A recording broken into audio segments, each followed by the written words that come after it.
सुप्रियाताईंना आपण 3 लाखांनी विजयी करणार का? रामकृष्ण हरी, रामकृष्ण हरी. धन्यवाद.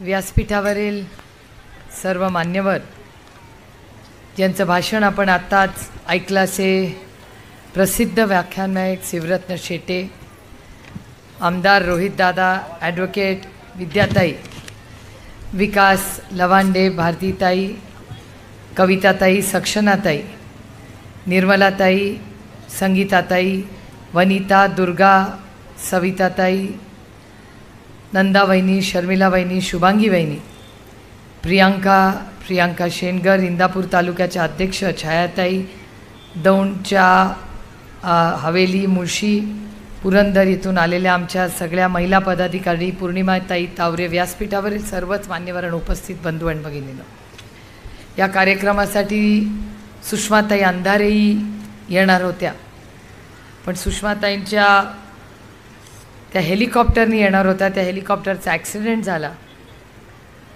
योगायोग बघा कसा आहे की सकाळी हेलिकॉप्टर सांगलीतून उडलं. माननीय जयंत पाटील त्या हेलिकॉप्टरमध्ये होते.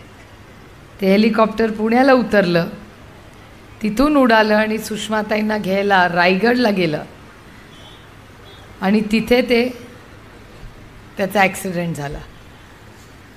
आणि त्याच्यामुळे सुषमाताई, तो पायलट पण चांगला आहे, म्हणजे कुणालाच काही हानी झाली नाही, ही आपल्यासाठी खूप समाधानाची आणि आनंदाची गोष्ट आहे. आणि सुषमाताई त्याच्यामुळे येऊ शकल्या नाही. त्या सगळ्यांनी तुम्हाला मनापासून खूप शुभेच्छा त्यांच्या वतीने पाठवलेल्या आहेत. आज मी विचार करत होते, ही वास्तू ज्या जागेमध्ये आपली नेहमी इथे सांगता सभा होते, पण यावेळी सांगता सभेसाठी दुसऱ्यांनी बुकिंग केलेलं आहे, त्याच्यामुळे आपल्याला जागा बदलावी लागते. मी त्याच्यावर काय भाष्य करणार नाही, कारण आपल्या महिलांचा स्वभावच असा असतो की घरातले मोठे किंवा पुरुष यांना एखादी गोष्टी हवी असेल तर एक पाऊल मागे घ्यायचं, ही आपली संस्कृती आणि महिलांचा स्वभाव आहे. त्याच्यामुळे मी काही फार त्याच्यात पडणार नाही. ठीक आहे, तुम्हाला हवं आहे घ्या. प्रेमाने मागितलं असतं तर राजी खुशी सगळं दिलं असतं. कारण का मी सत्तेमध्ये, पैशामध्ये फारशी अडकत नाही. तुम्ही विचार करा, आयुष्यात लागतं काय हो? पैशाचा हिशोब करूया सुरुवातीला. ताई, तुम्ही कशाची कोशिंबीर खाता? तुम्ही कशाची खाता सक्षना? ते मुकेश अंबानी कशाची खातात? त्यांच्याकडे पैसे जास्त आहेत म्हणून सोन्याची खातात का? लागतं काय हो आयुष्यामध्ये? खाली आत येतो आणि खाली आत जातो. शेवटी लागतं काय? लागतात आयुष्यात जगताना फक्त नाती. अति तुम्ही सुख असू दे किंवा दुःख असू दे, आणि नाती तोडायला ताकद लागत नाही, नाती जपायला ताकद लागते. त्याच्यामुळे तोडून काही बोलायला फार काही लागत नाही. आणि समोरून वार केला ना तर आरेला कारे मलाही बोलता येतं, पण आरेला कारे न बोलता गप्प बसून सहन करायला जास्त ताकद लागते. ही महिलांमधली ताकद आहे आणि प्रत्येक घरात होत असतं, सगळ्यांच्या घरात होतं आहे. मगाशी मी रोहितचं भाषण ऐकत होते आणि रोहितच्या भाषणामध्ये रोहितच्या आईबद्दल बोललेलं त्याला खटकलं. कोणीही कुणाचीही पात्रता काढू नये या मताची मी आहे, आणि आईच्या बद्दल तर कोणी अपशब्द काढूच नाही या मताची मी आहे. बाकी सगळं खपून घेईल, पण आईच्या बाबतीत कोणी खपून घेत नाही काही. आणि त्यातून रोहितच्या आईबद्दल मला 3 शब्द त्या मी रोहितचं भाषण ऐकताना आठवत होते की नंदावहिनी एक कर्तृत्ववान महिला, याच्यात काही वादच नाही आहे, पण त्याच्यात मातृत्व, कर्तृत्व आणि नेतृत्व हे तिन्ही गुण नंदावहिनींमध्ये आहेत. मातृत्व म्हणून त्यांनी आम्हाला सगळ्यांनाच प्रचंड प्रेम दिलं.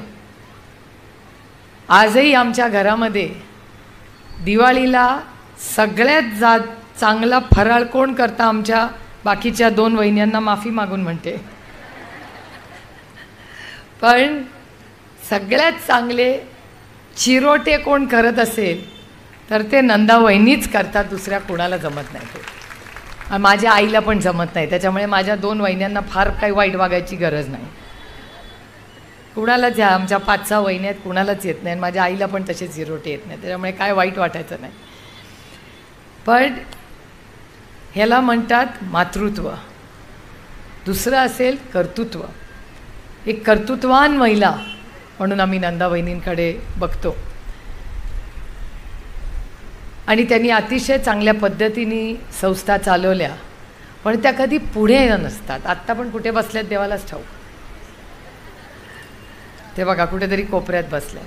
आणि नेतृत्व, जेव्हा कुटुंबावर अडचण येते तेव्हा त्या नेतृत्व दाखवतात. जे मातृत्व आपण कुणाचं पाहिलं या उभ्या महाराष्ट्राने, अनेक दशकात कुणाचं मातृत्व पाहिलं तर ते मा जिजाऊचं आपण पाहिलं.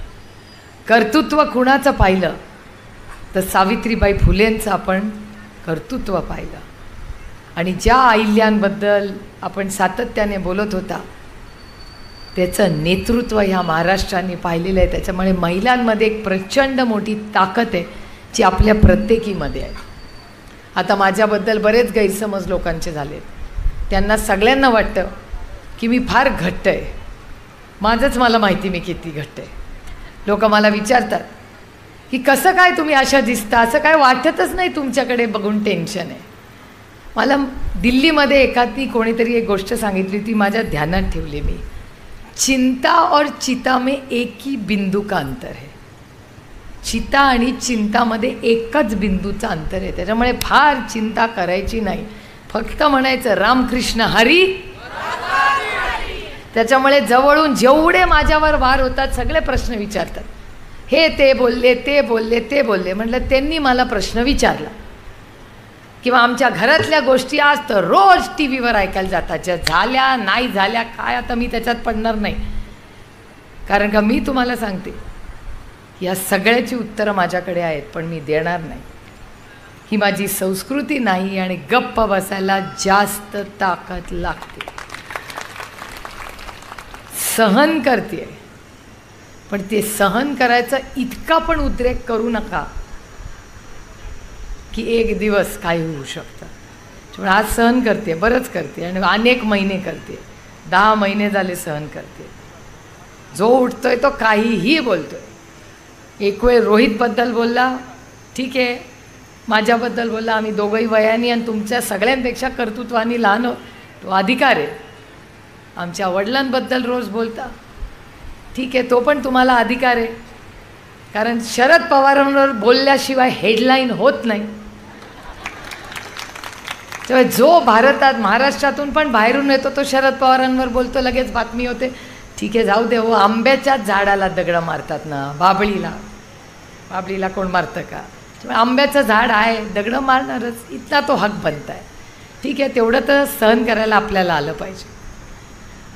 पण जेव्हा त्यांनी माझ्या आईवर आणि रोहितच्या आईवर बोलले ना, वो नाही चलेगा. त्यामुळे आत्तापर्यंत बोललाय, पहिल्यांदा ऐकून घेऊ, दुसऱ्यांदा पण ऐकून घेऊ, तिसऱ्यांदा. आता एक माझ्या आईवर झाले, दुसरं रोहितच्या आईवर झाले, हे 2 ऐकून घेईन. तिसऱ्या वेळा परत असं काही झालं ना, ऐसा करारा जवाब मिलेगा ना. पण अजून एक चान्स आहे. ही धमकी नाही आहे, ही प्रेमानेच सांगते.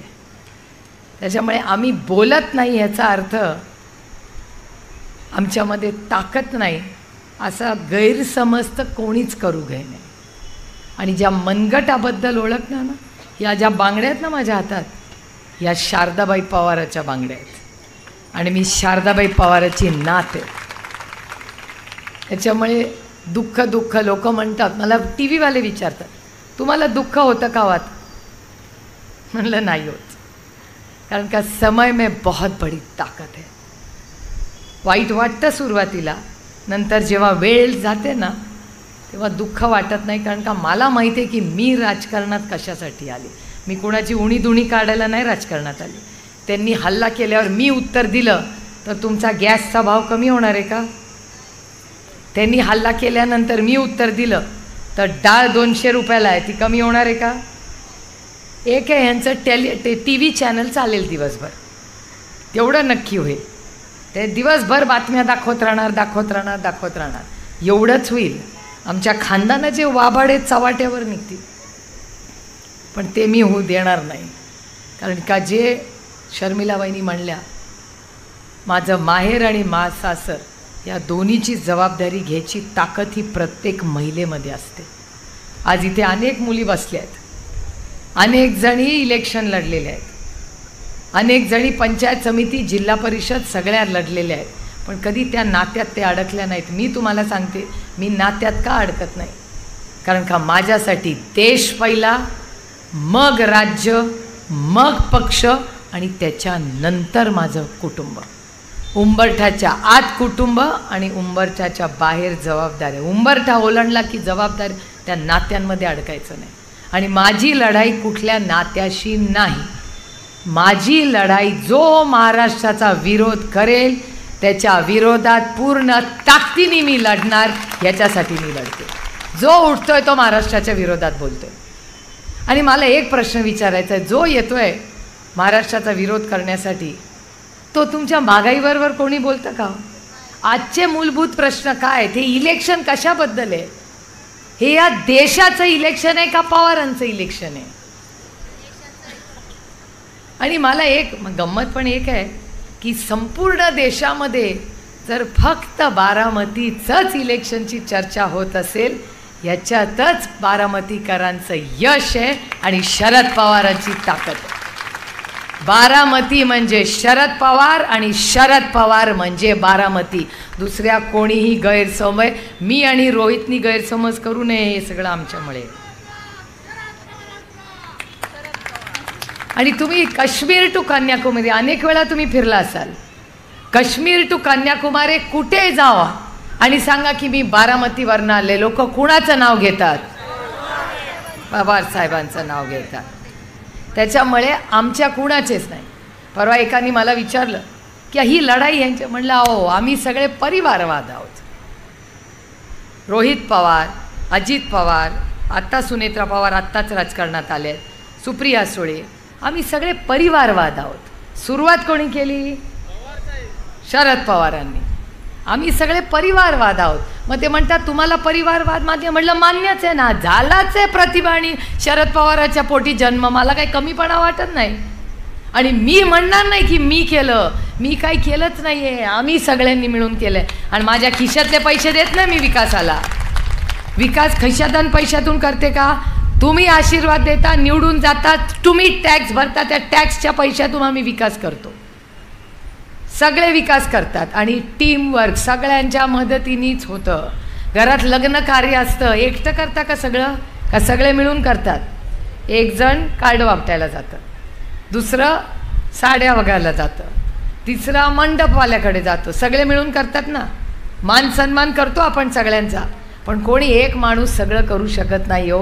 अति दुःख झालं आणि सुख झालं तरी माणसंच लागतात. सत्ता काय असते? सत्ता काय आहे मला सांगा? सत्ता फक्त एक माध्यम आहे तुमच्या आयुष्यात एक चांगला बदल घडवण्यासाठी, आणि त्याच्यापेक्षा जास्त काही नाही. आणि या सत्तेसाठी म्हणे कामं फक्त सत्तेतून अर्धात. कोणी तुम्हाला सांगितलं फक्त सत्ता लागते? फक्त सत्ता. मला विचारा, मी 10 वर्ष खासदार आहे ह्या भागाची, मी विरोधी पक्षातली खासदार आहे, तरी ह्या देशातल्या अनेक स्कीम आहे ज्याच्या देशात बारामती लोकसभा मतदारसंघाचा नंबर पहिला आलाय. आणि ते श्रेय माझं नाही, राष्ट्रवादी काँग्रेस पक्षाच्या प्रत्येक पदाधिकाऱ्याचं आहे. ते धावपळ करतात, ते कष्ट करतात, आम्ही सगळे मिळून लढतो, आम्ही प्रयत्न करतो, आम्ही. आणि त्याच्यामुळे बारामती लोकसभा मतदारसंघाचा नंबर पहिला येतो. वयश्री नावाची जी स्कीम आहे, ज्येष्ठ नागरिकांसाठी आहे, दिव्यांगांसाठी आहे. वाराणसीपेक्षा बारामती लोकसभा मतदारसंघ पुढे, हे अभिमानाने मी तुम्हाला सांगते. आणि याच्या मागे आज इथे बसलेल्या सगळ्या आहेत ना, यांनी प्रचंड आणि इथे उभे असलेल्या सगळ्या कार्यकर्त्यांचे मागचे कष्ट आहे. जल जीवन मिशन प्रत्येकाच्या गाव वाडी वस्तीत आला का नाही? टाकी कामं झाली की नाही? प्रत्येकाच्या गावात प्रत्येक वाडी वस्तीवर आज टँक आले. झालं ना? विरोधात आहे ना, बाकी पण सगळे माझ्यावर विरोधातच होते. कुणाच्या सरकारमध्ये झालं? महाविकास आघाडीच्या उद्धव ठाकरेंच्या काळात झालेला हा विकास आहे.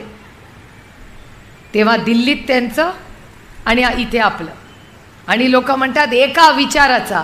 कोण तुम्हाला म्हणलं एका विचाराचा सरकार पाहिजे? मी तुम्हाला त्यातलं सगळ्यात सोपं उदाहरण सांगते. केंद्रात 10 वर्ष काँग्रेसचं, मनमोहन सिंग साहेबांचं आणि पवार साहेबांचं सरकार होतं की नाही? तेव्हा 10 वर्ष गुजरातचे कोण मुख्यमंत्री होते? कोण होतं? कुठल्या विचाराचा पक्ष होता तो?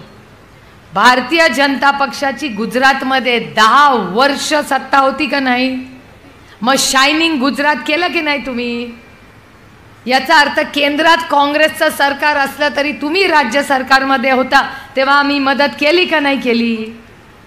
मग जर गुजरातमध्ये भारतीय जनता पक्ष आणि दिल्लीमध्ये काँग्रेस हे होऊ शकतं, तर मग तुम्हाला असं का वाटतं की 10 वर्ष त्यांची सत्ता आहे आणि इथे कामं झाली नाहीत? होता तो कामं करण्याची पद्धत आली पाहिजे. सत्तेत असलं की काय काय असतात की नाही, विरोधात असले तरी आज चांगलं काम करून घ्यायची पद्धत असते, त्याला चुणचुण असली पाहिजे. त्यामुळे हात जोडायचे, विनम्रता दाखवायची. आणि जेव्हा सत्तेत असलो ना, आपण जर लोकांशी चांगले वागलो ना, तर विरोधात गेलो तरी लोक आपली कामं करतात. हा अनुभव मला आहे. रोहित आहे, किती वर्ष सत्तेत, तो आल्यापासून मला वाटतं तू विरोधातच आहे काय आमदार? 2.5 वर्ष सत्तेतला आणि अर्ध वर्ष विरोधातला. मला तर विचाराल तो उलट महाराष्ट्रात विरोधी पक्षात आल्यापासून जास्त पॉप्युलर झालाय, जास्त टाळ्या आत्ता घेतोय. कारण का? लढतोय.